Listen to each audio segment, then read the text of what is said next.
Hello and happy new year guys, Saya Modeler here with another Gunpla review. In this episode I will talk about a kit which was released as the last P-Bandai high-grade kit of 2020. This is the review of P-Bandai exclusive high-grade Universal Century Todesritter from the Mobile Suit Gundam side story Missing Link. Bandai has released several high-grade kits in this series for the last 5 years. And some of them were considered as the coolest ones ever released in high-grade line. For example, the Slave Raid, Pixie, Ifrit Dark Knight Custom, and of course, the Pale Rider. The high-grade Todesritter comes with 15 runners. Except for the polycaps and the effect parts, everything else is new. So, even though it looks very similar with the Pale Rider, Todesritter actually comes with completely new molds, including this giant foil sticker sheet, which is quite intimidating for the strike builders. This kit utilizes the old high-grade build with polycaps and ball joints, which was quite surprising, because Bandai has introduced new engineering for some of the latest high-grade kits. Anyway, this also means that the building process will be easy and familiar for either beginners or experienced builders.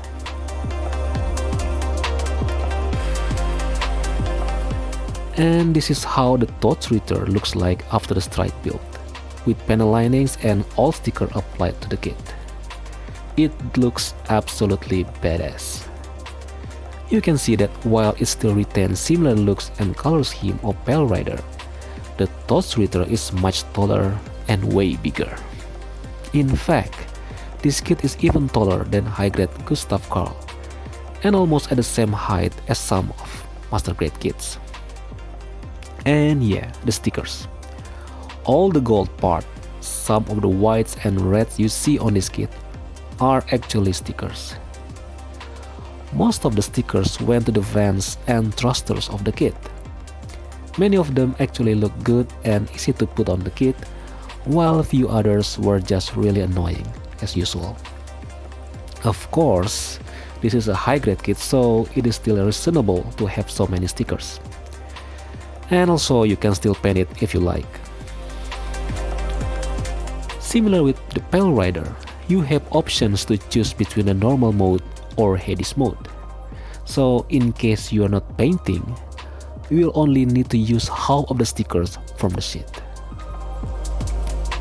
The Todesritter comes with some of the most interesting accessories and gimmicks you'll ever see from the high-grade line.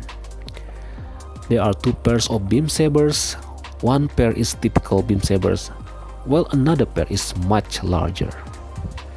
It also comes with a hyper knuckle buster and a shield with mega particle guns. And last but not least, there are 6 incoms with 2 pieces of wire which are long enough if you want to divide it into 6 for each. Since it still uses the old engineering, the basic articulation of Todesritter is basically similar with the typical high-grade kits.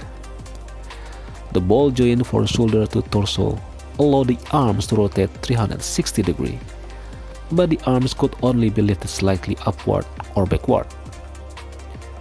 It uses double jointed elbow, where the arm could be bent like this. Anyway, the Todesritter has a special gimmick which allows the elbow joint to be extended, and this enables the arm to bend even further. Another interesting gimmick of this kit is that it has a sub-arm hidden in the shoulder. This sub-arm is fully articulated, and it could be used to grab beam sabers of the Todesritter. So, simply speaking, this kit has 4 arms in total, and you can use all of them simultaneously.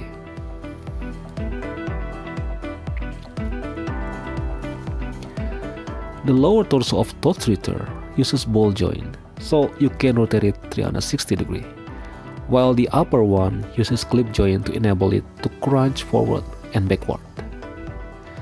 The front skirt is actually one piece, but I cut it in the middle to allow each one articulates independently. The front and side skirts could be lifted upward around 60 degrees, while the back one could only be lifted around 45 degrees.